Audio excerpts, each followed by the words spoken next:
Welcome to Transcend Money Community. My name is Tony, and today's video we are going to talk about cryptocurrencies for beginners from beginners perspective. It's gonna be overview, but with a little bit of technical touches, just to have a very clear difference between fiat currencies and cryptocurrencies. So to talk about cryptocurrencies, we have to talk about fiat currencies. What is the difference? So let's talk first about fiat currencies, then about cryptocurrencies, and then we're going to compare and which are the difference and how we can make money buying cryptocurrencies. So the first thing we're going to talk about the unit, right? So a fiat currency right now can be a dollar, can be a euro, can be a Chinese yuan, Philippine peso. We have hundreds of fiat currencies. It depends where you are located, in which jurisdiction. You have to use one or other, right? So the first thing we notice in all the bills is that there is a strange number. So this number is the identifier of that dollar. When was done, where was done, and by who, which factory, right? Because yes, there is a factory of money, as everyone knows, and every jurisdiction, every country has different factories, right?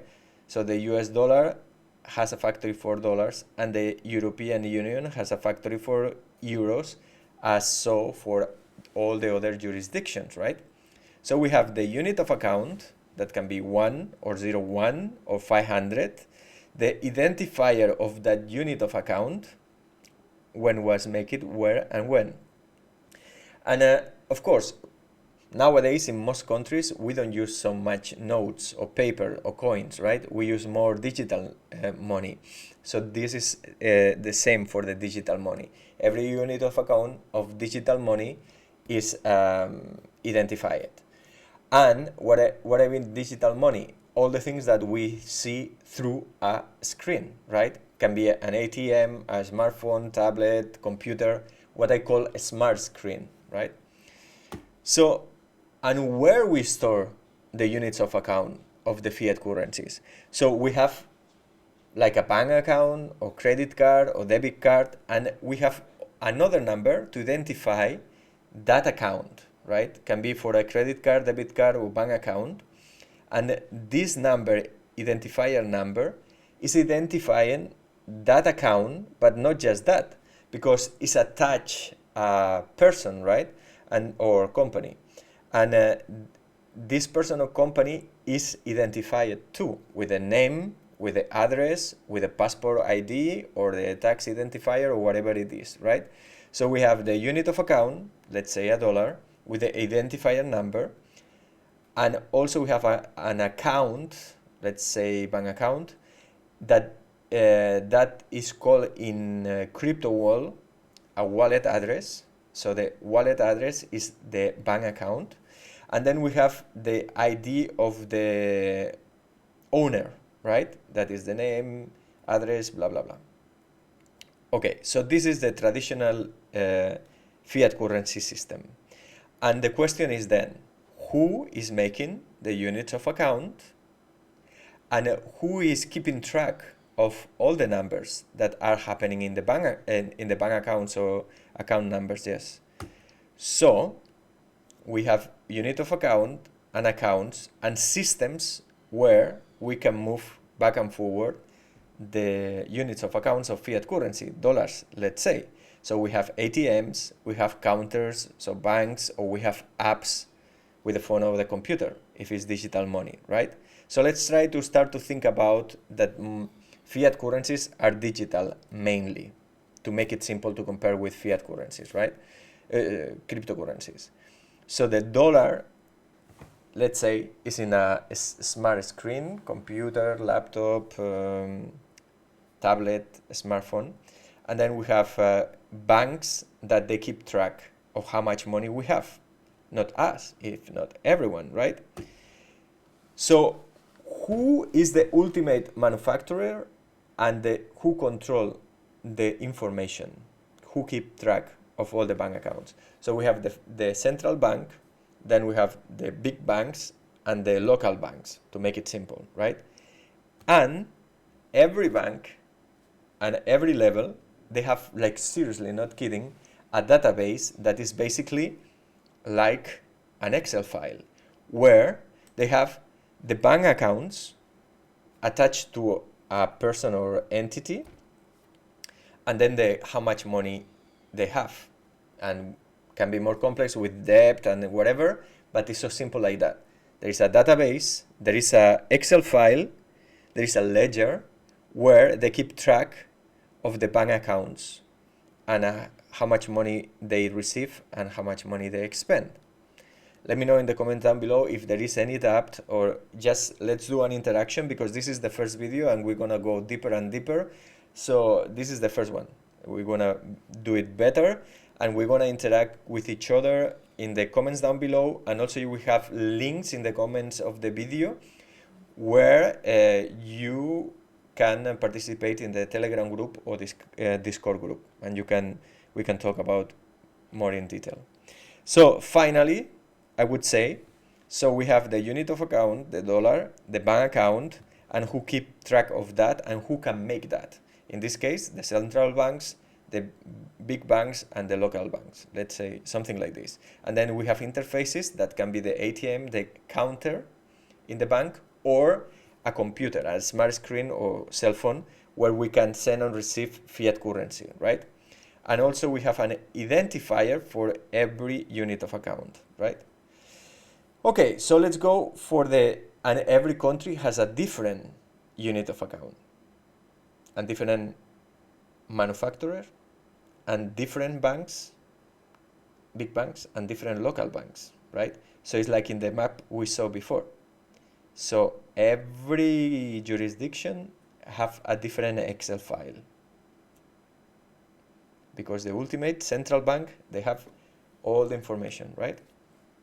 Okay, so can we check that information? Is public information? Is not. We cannot say it, right? We cannot say it. So now let's see what is a cryptocurrency. Is the traditional financial system was with fiat currencies like dollar, euro, Chinese yuan, peso Filipino, whatever it is. And the new system is the blockchain, cryptocurrency, crypto. Maybe you hear with different names, right? To make it simple, we're going to start with Bitcoin. Bitcoin was the first cryptocurrency that was working, right? So we're going to start with Bitcoin, but there are thousands, if not more, 10,000s of cryptocurrencies, and also tokens that we want to talk about, which is the difference between cryptocurrency and token. So basically, the main difference is we have the same. We have units of account for the Bitcoin.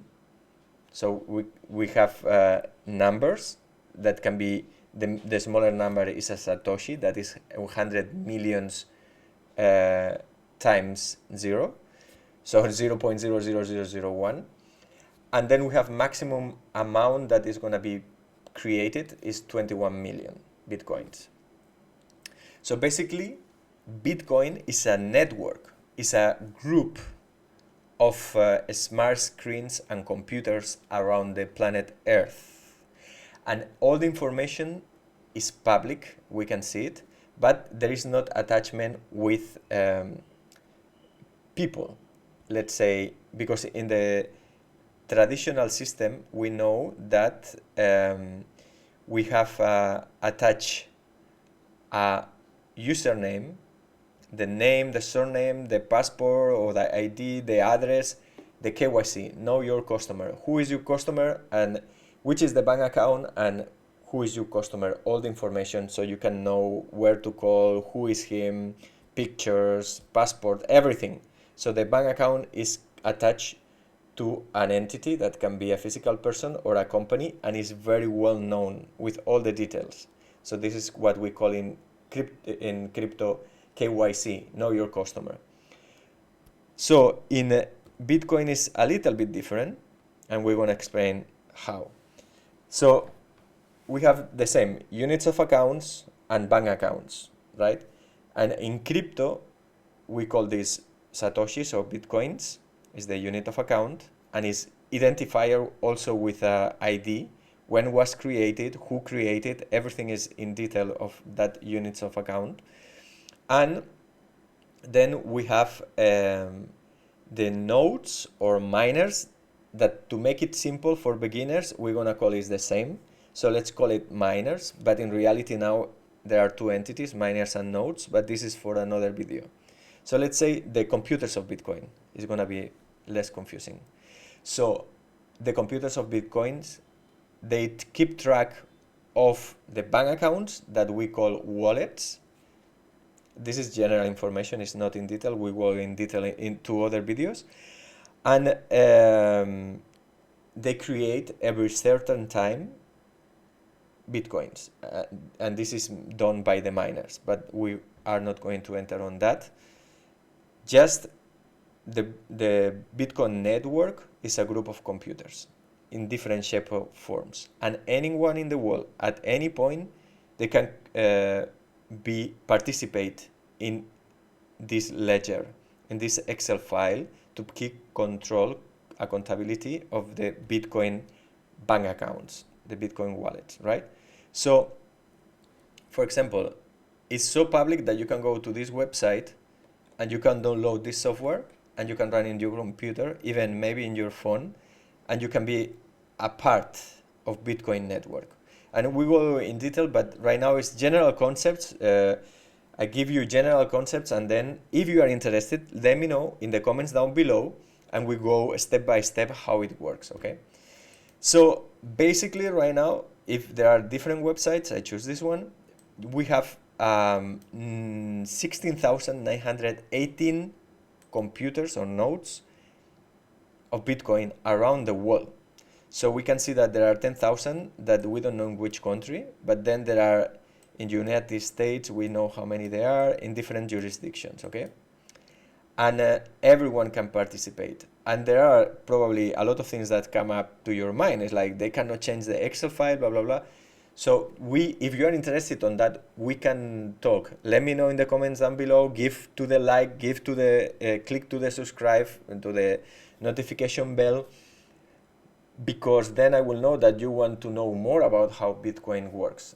For now, let's say that anyone can participate with a computer, tablet, a smartphone, a smart screen, right? And we can see during all this time, the amount of computers in the network is increasing.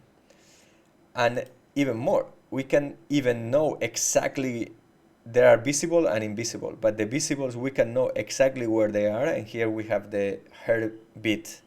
So we have here in India, in China, in Sydney, in Brazil, United States, Panama, everywhere. There are a lot.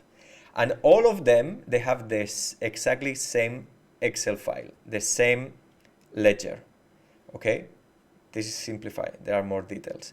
So if we compare traditional systems, we have one entity that is the central bank that is controlling how much money is in the market, how many units, and they can manufacture more,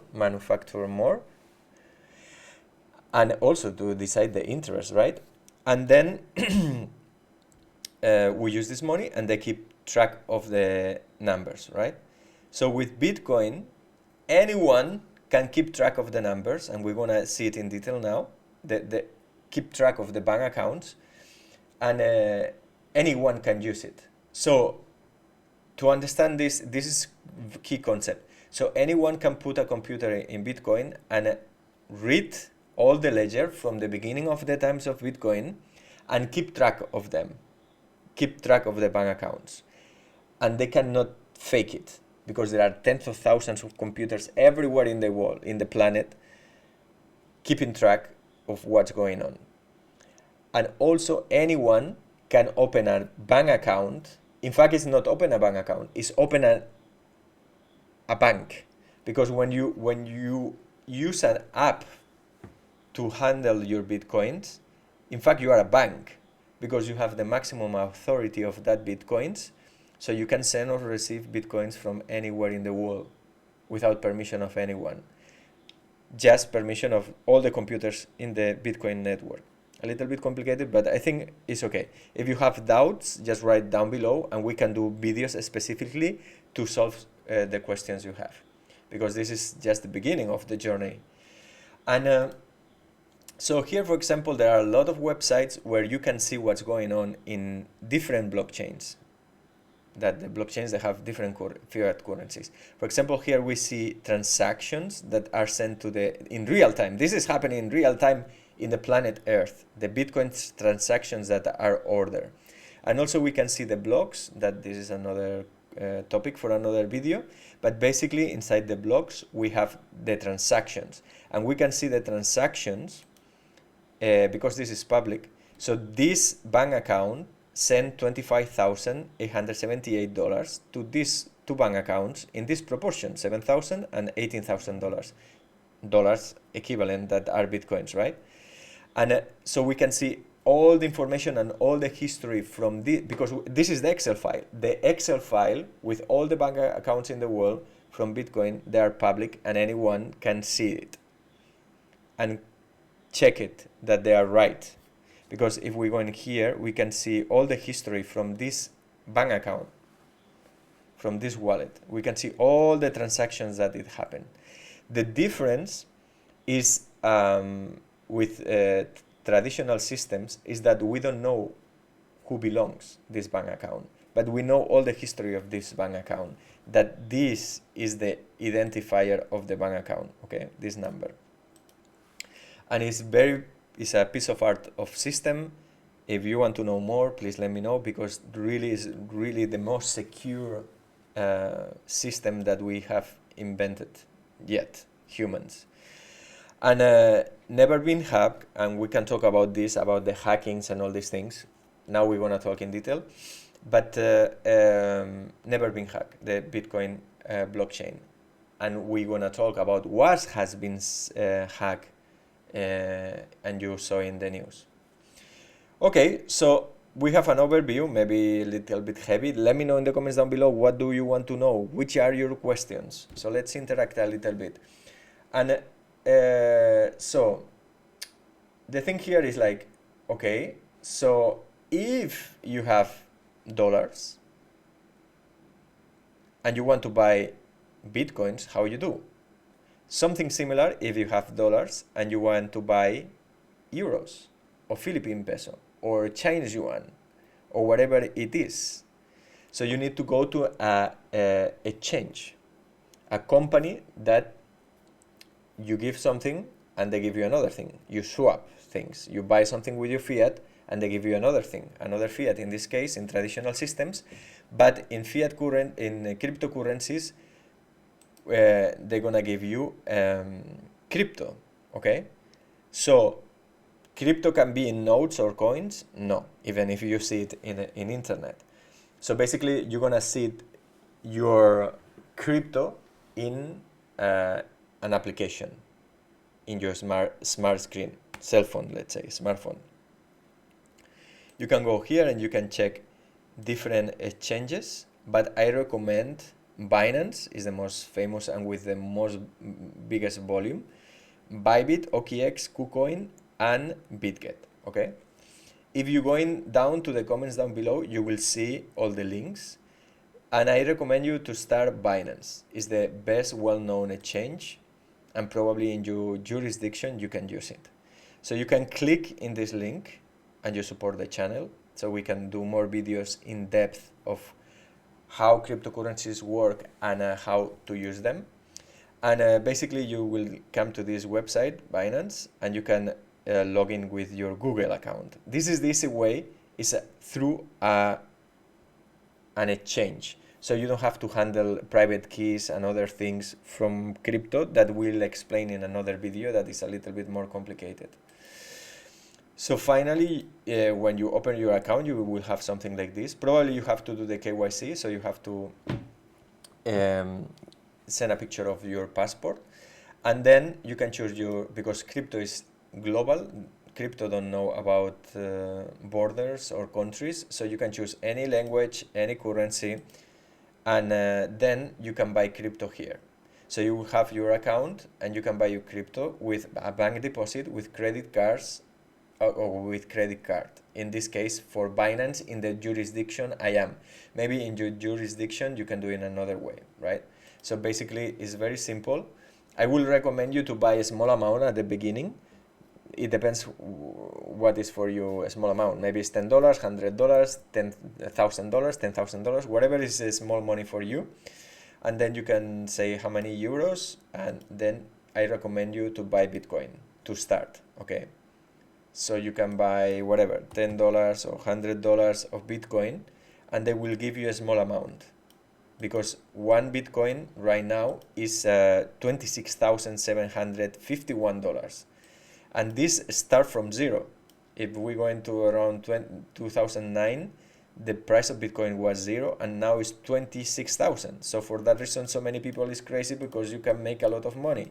You can buy now for 25,000, and maybe this is an application, by the way, is called TradingView, that is used to trade Bitcoin. That's another topic, more advanced topic. But basically now it's 26,000, but before was 60,000 or 70,000.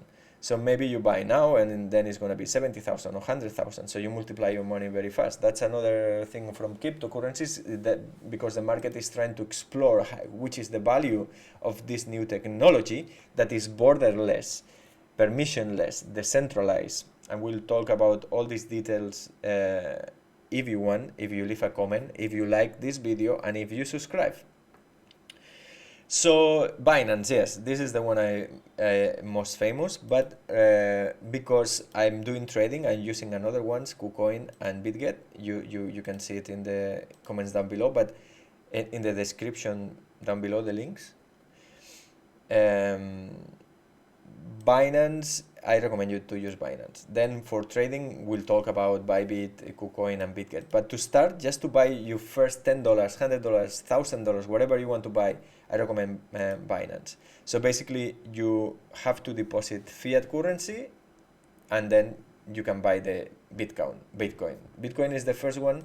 There are a lot of cryptocurrencies. You can go to this website and cryptocurrencies by market cap.